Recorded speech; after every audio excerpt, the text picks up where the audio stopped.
और शिक्षा स्वास्थ्य के जो मुद्दे हैं उन पे शिक्षा को फ्री किया जाएगा। हरियाणा प्रदेश में अगर सरकार बनती है और हम सरकार की तरफ तेजी से बढ़ रहे हैं, जो ही बसपा इनेलो का गठबंधन हुआ उसके साथ ही कई दल और हमारे संपर्क में हैं और बहुजन समाज पार्टी पूर्ण बहुमत के साथ हरियाणा प्रदेश में सरकार बनाएगी। बहुजन समाज पार्टी की जो मुद्दे हैं और जो हमारा जो संकल्प पत्र है, मैं घोषणा पत्र नहीं बोलूँगा उसको, वो हमारा संकल्प पत्र है और वो जो हम संकल्प लेते हैं वो काम पूरा करेंगे। बहन जी भी बगैर संकल्प के भी इतने काम करती है, मीडिया कितनी कोशिश कर ले मोमेंट तोड़ने की, लेकिन आज प्रदेश में कोई ऐसा गांव अछूता नहीं है जहां बहुजन समाज पार्टी की मोमेंट ना हो और वर्कर ना हो। जो नए युवा साथी जो जुड़े हैं उनको मैं कहना चाहूँगा कि थोड़ा सा बाबा साहब के बारे में पढ़े, जय भीम तो बोलते हैं साहब। तो मीडिया ने साहब कांशीराम से पूछा कि बहुत घोटाले हो रहे साहब इस सरकार में, तो ये तो गिरनी चाहिए सरकार। साहब कांशीराम ने कहा ये सरकार 7.5 साल चलनी चाहिए, क्योंकि उसके बाद कांग्रेस का कोई नाम लेने वाला नहीं बचेगा। तो इनका तो काम ही है, जो सरकार पूंजीपतियों के पैसे से चल रही है वो आम आदमी के बारे में नहीं सोचती और वो तरीके ढूंढेगी पूंजीपतियों को फायदा पहुंचाने के लिए। हरियाणा प्रदेश में होने वाले विधानसभा चुनाव अभी काफी ज्यादा नजदीक है और चुनाव पूरी तरीके से सर पर आ चुका है। भारतीय जनता पार्टी, कांग्रेस अपने अपने तरीके से इस चुनाव में पूरी तरीके से कमर कसते हुए नजर आ रही है, लेकिन हरियाणा में एक ऐसी राजनीतिक तस्वीर भी अब तीसरे मोर्चे के मुताबिक देखी जा रही है जो बसपा और इनेलो का गठबंधन है। बसपा यहाँ पर 37 सीटों पर अपने दावेदारी है और बाकी बची हुई तमाम सीटें ये इन लोग के पास में है। अब ये देखना दिलचस्प है कि किस तरीके से ये विधानसभा चुनाव जो हरियाणा में होना जा रहा है, इसमें बहुजन समाज पार्टी की अहमियत और किस तरीके से उसका संगठन वो कहने की जमीनी स्तर पर काम कर रहा है, ये तमाम चीजें इस वक्त सबसे ज्यादा सुर्खियों में है या फिर जानने समझने की कोशिश की जा रही है। हमारे साथ झज्जर झज्जर जो जिला है, इसके जिलाध्यक्ष हमारे साथ मौजूद है। सर से जानने समझने की कोशिश करेंगे कि झज्जर जिले को लेकर और यहाँ पर तमाम जो चारों विधानसभा है, इन तमाम चारों विधानसभा को लेकर बहुजन समाज पार्टी की जो रणनीति है वो किस तरीके से है और तमाम चारों सीटों पर अब बहुजन समाज पार्टी किन चीजों को लेकर, किन रणनीतियों को लेकर अब मैदान में है। सर बहुत बहुत स्वागत है चैनल पर। धन्यवाद। सर पहले मैं जानना चाहूंगा कि आप अपना जो परिचय है, आप कब से जुड़े या फिर बहुजन समाज पार्टी में कब से काम कर रहे, वो थोड़ी बातें करें फिर आगे की हम बातें करें। मैं सन 2000 से बहुजन समाज पार्टी में काम कर रहा हूँ और कई बार उत्तर प्रदेश में लखनऊ में भी बहन जी की रैलियों में जाने का समय मिला। कई प्रदेशों में पार्टी के प्रचार के लिए गए, पंजाब, हिमाचल और राजस्थान वगैरह, दिल्ली, कई प्रदेशों में काम किया है और बहुत अच्छी मोमेंट है हमारी, क्योंकि जिस बाबा साहब को जो हमारे मसीहा हैं उनको कोई नाम तक नहीं जानता था, आज पूरे देश में बहुजन मूवमेंट तेजी से बढ़ रही है। भलाए मीडिया कितनी कोशिश कर लो मूवमेंट तोड़ने की, लेकिन आज प्रदेश में कोई ऐसा गांव अछूता नहीं है जहां बहुजन समाज पार्टी की मूवमेंट ना हो और वर्कर ना हो। जो नए युवा साथी जो जुड़े हैं उनको मैं कहना चाहूँगा कि थोड़ा सा बाबा साहब के बारे में पढ़े, जय भीम तो बोलते हैं सारे, लेकिन उसको पढ़ने की जरूरत है और ज़्यादा गति से मूवमेंट बढ़ेगी अगर बाबा साहब को या महापुरुषों को पढ़ लेते हैं तो। झज्जर के आप जिलाध्यक्ष है, ये जिम्मेदारी आपको कब से मिली और रणनीतियाँ जानना चाहूँगा किन मुद्दों को लेकर अब बसपा चुनावी मैदान में है और अब तमाम चारों विधानसभाओं में किन रणनीतियों को लेकर लोगों के बीच में जा रहे हैं। बहुजन समाज पार्टी की जो मुद्दे हैं और जो हमारा जो संकल्प पत्र है, मैं घोषणा पत्र नहीं बोलूँगा उसको, वो हमारा संकल्प पत्र है और वो जो हम संकल्प लेते हैं वो काम पूरा करेंगे। बहन जी भी बगैर संकल्प के भी इतने काम करती है। ये तो हमारा मैनिफेस्टो जो है, इसमें वृद्धावस्था पेंशन जो है हमने 7,500 रुपये तय की है। हर घर को एक रोजगार और गृहिणियों के लिए 1 सिलेंडर महीने में मुफ्त और 1100 रुपये रसोई खर्च के लिए, बेरोजगारी भत्ता 21,000 रुपये दिया जाएगा। इसके अलावा ओपीएस जो है, ओल्ड पेंशन स्कीम है, उसको भी बहुजन समाज पार्टी जो गठबंधन की जो सरकार बनेगी तो उसको भी हम लागू करेंगे। और शिक्षा स्वास्थ्य के जो मुद्दे हैं उन पे शिक्षा को फ्री किया जाएगा हरियाणा प्रदेश में अगर सरकार बनती है। और हम सरकार की तरफ तेजी से बढ़ रहे हैं। जो ही बसपा इनेलो का गठबंधन हुआ उसके साथ ही कई दल और हमारे संपर्क में हैं और बहुजन समाज पार्टी पूर्ण बहुमत के साथ हरियाणा प्रदेश में सरकार बनाएगी इन मुद्दों को लेकर। रोहतक लोकसभा में ये जो झज्जर है वो जिला आता है और रोहतक लोकसभा की अगर बात करेंगे तो जो प्रभावित है वो यहाँ पर हुड्डा का जो कहने के जो क्षेत्र माना जाता है, भूपेंद्र हुड्डा, दीपेंद्र हुड्डा, इनका तो ये जो गढ़ है या फिर ये कहेंगे कि अमूमन तौर पर यहाँ से कांग्रेस हमेशा से ही जीती हुई नजर आती है और बहुजन समाज पार्टी का वोट बैंक और कांग्रेस का वोट बैंक अमूमन तौर पर समान ही देखने को मिलता है। तो क्या वो भी एक कारण है कि जिसके कारण वो भी एक कारण है कि जो बसपा है वो यहाँ पर अपने आप को उतना मजबूती से स्टैंड नहीं कर पा रही?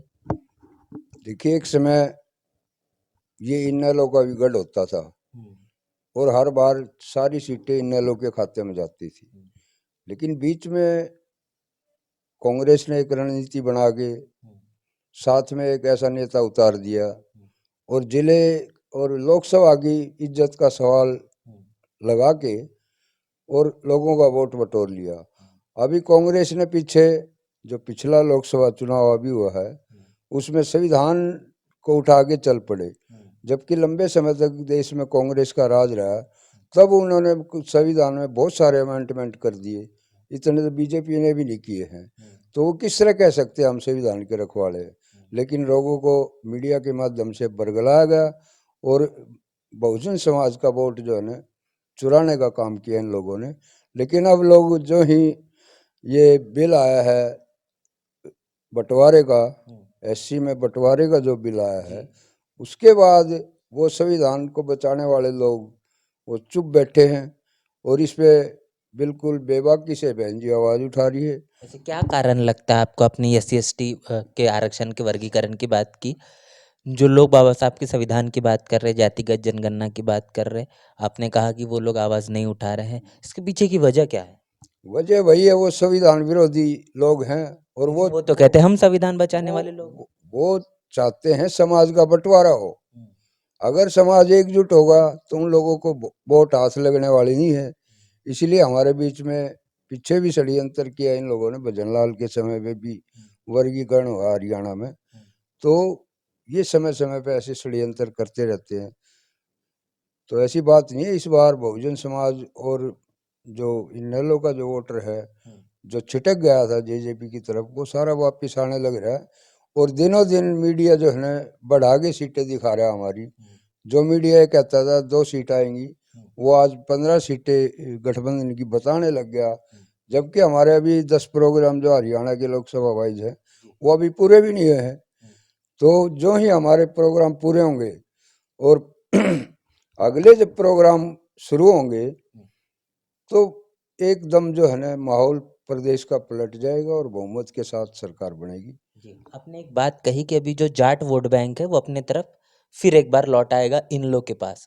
तो ये जेजेपी से इन लोग के पास जो जाट वोट है ये अगर आएगा तो इसके पीछे का कारण क्या होगा या किस तरीके से ये आएगा आपको लगता है?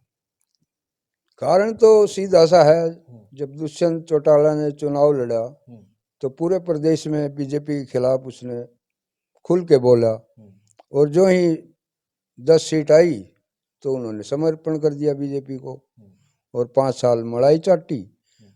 उससे जो समाज था वो नाराज है उनका और अब वापिस से चौधरी अभय सिंह चौटाला जी की नीतियों से या ओम प्रकाश चौटाला जी की नीतियों से वो प्रभावित हैं और वो वापिस आने लग रहे हैं।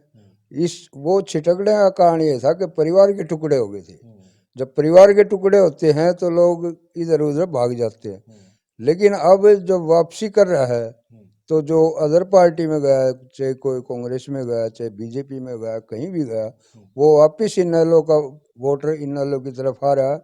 और बसपा में भी तेजी से जो है ना वोटर, पार्टी का जो वोटर है बेस है, वो वापस आने लग रहा है। क्योंकि एक बार हरियाणा प्रदेश में 16.5% वोट बहुजन समाज पार्टी को आया था, और उस समय हम कम से कम 20 सीटों पे विनिंग पोजीशन विधानसभाओं की। तो ऐसा कुछ नहीं है, समय बदलता रहा है, और जो लारे लप्पे हैं ना झूठे, वो लंबे समय तक नहीं चलते। तो ये एक जाट आरक्षण का भी काफी बड़ा मुद्दा हरियाणा से निकल कर आया 2016 के आसपास। कांग्रेस और बीजेपी की समय समय पर यहाँ पर सरकार बनी है। आखिर क्यों उनको जो है वो ओबीसी में उनको कहीं न कहीं तब्दील करने का काम या फिर ओबीसी में उनको शामिल करने का काम क्यों नहीं किया जा रहा है? इसके पीछे का क्या कारण? जबकि सरकारें उनके हाथों में रही है, क्या वजह हो सकती है इसकी? ये कांग्रेस और बीजेपी का षड्यंत्र है। अगर वो चाहते तो बाबा साहब ने सेक्शन 9(9)(a) बनाया है कि जिस समय बाबा साहब आरक्षण का प्रावधान कर रहे थे, तो जिन जातियों ने सूची में नाम लिखवाया वो शेड्यूल कास्ट कहवाई, और उनका जो ना आरक्षण संख्या के आधार पर हो गया। लेकिन बाद में जो जातियां बच गई, उनका बाबा साहब ने बैक कास्ट लिस्ट बना के और संविधान में प्रावधान किया कि जब ये जातियां जागेंगी, समझेंगी, तो अपना अधिकार के लिए संघर्ष करेंगी। और लारे लप्पे देते रहते हैं बीजेपी कांग्रेस वाले, लेकिन इनको कुछ नहीं देंगे। लेकिन बहुजन समाज पार्टी और इनेलो की सरकार बनेगी तो सबको हिस्सेदारी, जिसकी जितनी संख्या वारी उसकी इतनी हिस्सेदारी के तहत पूरे प्रदेश में वो पैटर्न लागू किया जाएगा। कांग्रेस हिसाब मांग रही है पिछले 10 साल का। क्या लगता है वो कितना जायज़ है उनकी ये माँग? हिसाब तो उन लोगों ने 60 साल का नहीं दिया, क्योंकि कितने सारे जो है ना घोटाले हुए कांग्रेस राज में भी। जब नरसिम्हा राव की सरकार थी तो मीडिया ने साहब कांशीराम से पूछा कि बहुत घोटाले हो रहे साहब इस सरकार में, तो ये तो गिरनी चाहिए सरकार। साहब कांशीराम ने कहा ये सरकार 7.5 साल चलनी चाहिए, क्योंकि उसके बाद कांग्रेस का कोई नाम लेने वाला नहीं बचेगा। तो इनका तो काम ही है, जो सरकार पूंजीपतियों के पैसे से चल रही है वो आम आदमी के बारे में नहीं सोचेगी, और वो तरीके ढूंढेगी पूंजीपतियों को फायदा पहुंचाने के लिए। संविधान को ताक पे रख के ये सब काम करते हैं। तो मेरा तो ये मानना है कि ये गलत सिस्टम है इनका, और ये मनवादी विचारधारा के लोग हैं। ये आम आदमी को कोई सुविधा नहीं देना चाहते, सब कुछ प्राइवेट हाथों में दे दिया। आज हमारे बच्चे मॉल के आगे खड़े रहते हैं 10-10 हज़ार की नौकरी के लिए, लेकिन उनको वहाँ एंट्री भी नहीं मिल पाती। तो कानून व्यवस्था का भी बुरा हाल है। कोई किसी का मर्डर कर दे, अभी आप विनय फोगाट का मामला ले लीजिए। उन्होंने जो एक बहुत बहुत भाविक अपील की है और अलविदा कहाँ कह दिया है कुश्ती को। कितना ज़्यादा गंभीर मुद्दा मानते हैं जहाँ पर दिल्ली की जंतर मंतर की सड़कों पर उन्हें घसीटा जाता है 2023 में और 2024 में इस तरीके से लड़ाई लड़ती है, सेमीफाइनल तक पहुंच जाते हैं और उसके बाद भी उनको डिस्क्वालीफाई कर दिया जाता है सिर्फ और सिर्फ 100 ग्राम जो है वो वेट ज़्यादा होने पे। क्या लगता है आपको कि क्या इसके पीछे का वजह क्या कारण होगा? बिल्कुल इन लोगों की सियासत है। एक गिलास पानी पी ले तो पाइया वजन 250 ग्राम वजन बढ़ जाता है। 100 ग्राम का कोई इश्यू नहीं है। सिर्फ उनको जो है ना पदक से वंचित करना था, क्योंकि इससे ब्रजभूषण सिंह की सीधी बेइज्जती होने जा रही थी, और ये लोग अपनी बेइज्जती किसी भी तरह बर्दाश्त नहीं करेंगे, इसलिए कोई ना कोई षड्यंत्र रचते हैं। जो खिलाड़ी देश का विश्व में नाम रोशन कर रहे हैं, उनके साथ ऐसे हालात हो रहे हैं। तो मैं तो नहीं समझता ये सरकार कोई ठीक काम कर रही है, और बहुजन समाज पार्टी खिलाड़ियों के साथ खड़ी है। रोहतक खास तौर पर कांग्रेस के प्रभावित कहने के क्षेत्र माना जाता है, उसमें झज्जर भी आता है। झज्जर में भी मोस्टली चारों जो विधानसभा है वो कांग्रेस से ही कहने की प्रभावित नजर आती है। कई बार वो सीटें यहाँ पर लगातार कांग्रेस के विधायक भी बनते आए हैं। लेकिन अब ये एक सवाल है कि जो शैलजा कुमारी है, वो जिस सिरसा से सांसद है, उनकी भी कहीं न कहीं मुख्यमंत्री के तौर पर दावेदारी है और भूपेंद्र हुड्डा की भी जो है, उनकी भी मुख्यमंत्री के तौर पर दावेदारी देखी जा रही है। तो क्या जिस दलित नेता के तौर पर दलित वोटरों को अपने पाले में लेने की कोशिश कांग्रेस कर रही है, क्या नहीं लगता इस बार भी वो सफल हो पाएँगे जैसे उन्होंने 24 में करके दिखाया? जब कांग्रेस के हालात खराब होते हैं तो पीछे खड़के को राष्ट्रीय अध्यक्ष बना दिया, क्योंकि उनको पता है जब पावर में होते हैं तो अध्यक्ष बनेंगे अपर कास्ट के लोग, जब इनकी पावर खत्म होती है तो गरीबों की तरफ भागते हैं। सरकार बनने के बाद फिर वही षड्यंत्र। पीछे भी जब कांग्रेस को 65 सीटें आई तो शैलजा पहले नंबर पे थी मुख्यमंत्री की दावेदार, लेकिन उनको षड्यंत्र के तहत उनको नहीं बनाया गया। तो अब भी कौन सा बनाएंगे? क्या कांग्रेस पे तो कोई विश्वास ही नहीं है कि ये हमारे हित में कोई काम करेगी। हमारे नेताओं को यूज करते हैं, यूज एंड थ्रो। जो ही चुनाव गया तो दलित मुद्दा खत्म, फिर अपने तरीके से चलाते हैं।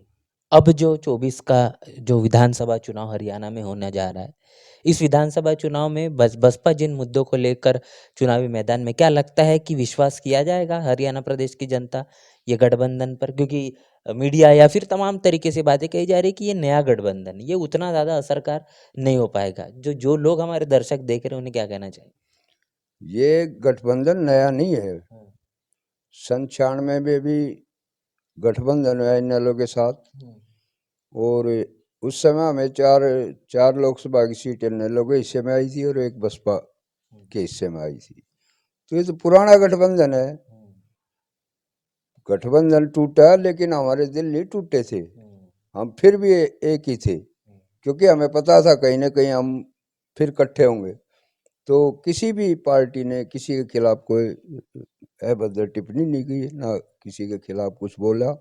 और बीच में भी अवे चौटाला जी बहन जी के पास राखी बंधवाने के लिए जाते रहे, तो गठबंधन टूटा नहीं था। वो कुछ हालात ऐसे थे जिसकी वजह से वो हुआ, लेकिन अब गठबंधन लंबा चलेगा। आने वाले समय में जितने भी चुनाव होंगे वो सब बहुजन समाज पार्टी और इनेलो मिलके लड़ेगी, चाहे चेयरमैन का चुनाव है, चाहे एमएलए का है, चाहे एमपी का है, चाहे जिला परिषद का कोई भी है ना, वो सारे मिलके लड़ेगी और ये लंबा चलेगा। दूसरा, मैं झज्जर के विषय में आपको खास बात बताना चाहता हूँ कि यहाँ जो 4 एमएलए हैं वो लगातार, कम से कम 3 एमएलए तो ऐसे हैं जो 3-3, 4-4 बार लगातार बन लिए।